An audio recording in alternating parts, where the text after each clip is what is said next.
Hello guys, কেমন আছো তোমরা সবাই? আশা করি তোমরা ভালো আছো। তো আমি ফানি ব্লগ প্লাস কমেডি থেকে বলছি, আমি অনিক। তোমাদেরকে কিছু বলবো বলে এই ভিডিওটা বানাচ্ছি। তো কথাগুলো শুনো তোমরা। আমরা প্রচুর বিজি হয়ে পড়েছি পড়াশোনাতে। কোনো টিমের মেম্বাররা নেই। তাই জন্য আমি একাই করলাম এই ভিডিওটা। তো একা করতে কেমন একটা লাগবে, তাই জন্য আমি এই ভিডিওটা গেম থেকে করেছি। দেখতেই পাচ্ছেন, যেমন আমার ভয়েস, ছবিটি। তা আমি এটা বলতে চেয়েছিলাম যে আর কিছুদিন পরে আমাদের ভিডিও আসতে পারে, সেটা ভাবছি আমরা। তো দেখা যাক কি করি আমরা। কিছুদিন পরে আসতে পারে ভিডিও।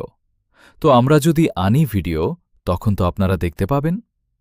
আমি বলেছিলাম ডেলি ব্লগ আনব, বা সপ্তাহে একটা করে ভিডিও ছাড়ব, সেটাও হচ্ছে না ঠিকঠাক। তাই জন্য আমরা কিছুদিন পরে আবার ভিডিও আনব। আজকের জন্য এতটাই। Tata bye.